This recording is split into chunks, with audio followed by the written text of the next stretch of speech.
Hello beautiful people, welcome back to our channel Nandini Cheedala. ఎలా ఉన్నారు మీరందరూ? బాగున్నారా? వీడియోలోకి వెళ్ళే ముందు ఒక చిన్న రిక్వెస్ట్ అండి. మన ఛానల్కి ఎవరైనా కొత్తగా వచ్చి వీడియోస్ కనుక చూస్తున్నట్లయితే ప్లీజ్ లైక్ చేసి, షేర్ చేసి, కమెంట్ చేయండి. మన వీడియోస్ కనుక నచ్చినట్లయితే తప్పకుండా సబ్స్క్రైబ్ చేసుకోండి. ఇంకా వీడియో గురించి మాట్లాడితే,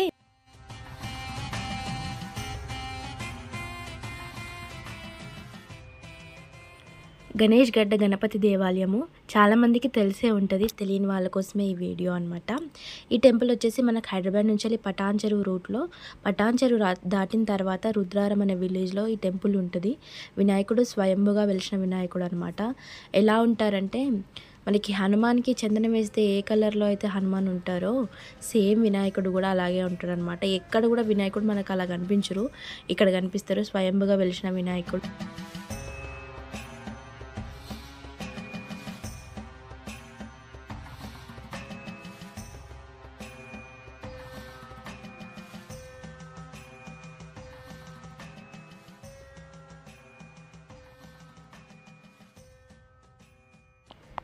ఈ గుడి యొక్క ప్రత్యేకత ఏంటి అంటే, మనకి ఏదైనా కోరికలు ఉండి, ఏదైనా సమస్యలు ఉండి ఈ టెంపుల్కి వచ్చి 108 ప్రదక్షిణలు చేసి ఓం గణపతి అయిన నమః అని చెప్పి 11 సార్లు రాసి, ఇలా మన కోరిక నెరవేరేంత వరకు 11 వారాలు మనము ఇలా 108 ప్రదక్షిణలు చేస్తే 11 వారాలు కంప్లీట్ అయ్యే లోపలనే మనకి మన కోరిక నెరవేరుతుందంట.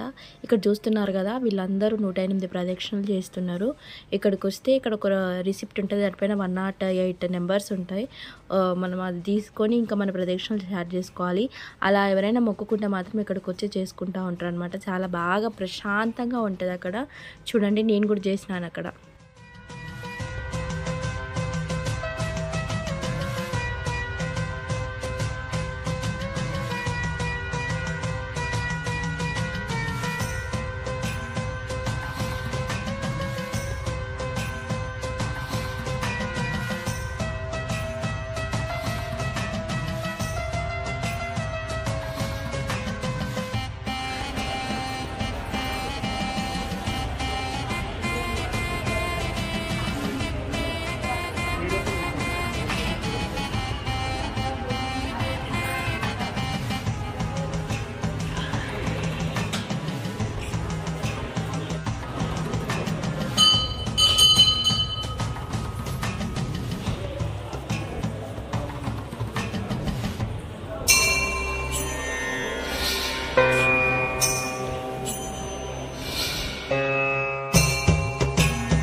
మేము వెళ్ళిన టైంకి టెంపుల్ అనేది క్లోజ్ అయిపోయిందనమాట. ప్రదక్షిణాలు డే టైంలో ఎప్పుడైనా చేసుకోవచ్చు.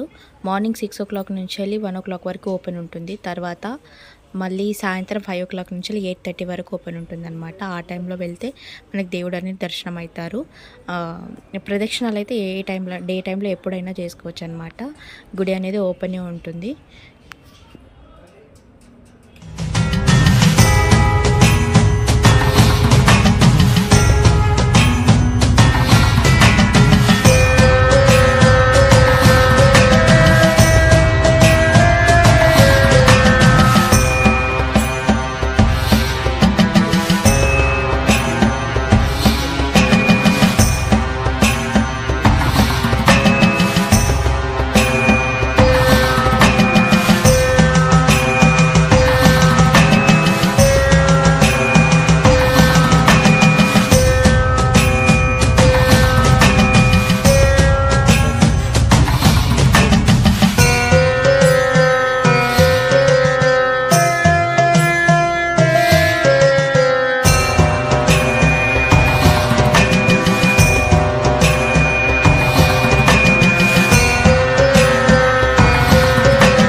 ఎవరికైనా సమస్యలు ఉన్నాయి, మన కోరికలు ఉన్నాయి, ఈ టెంపుల్లో ఇట్లా ప్రదక్షిణలతో పాటు ఇట్లా ముడుపులు కూడా కడతారు.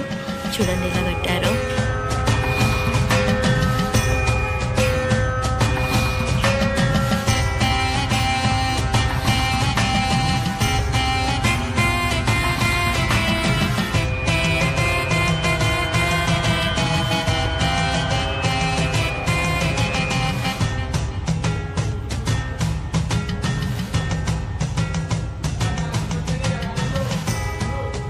నవగ్రహాలు వెళ్ళొద్దన్నావు కదా అయిపోయినాక. ఈ టెంపుల్లో 1 గంటల నుంచి వెళ్ళి సాయంత్రం వరకు మనం ఎప్పుడు వెళ్ళినా కానీ భోజనం చేయొచ్చు అనమాట. వెళ్ళిన వాళ్ళకి అందరికీ భోజనం పెడతారు. చాలా అంటే చాలా బాగుంటుంది ఇది. అందరూ కడుపు నిండా తినేసి రావచ్చు. ఇంకెవరైనా మనం అన్నదానాలు అట్లా చేయాలనుకుంటే కూడా ఇక్కడ ముందే వాళ్ళని అడిగి చేసుకోవచ్చు అనమాట.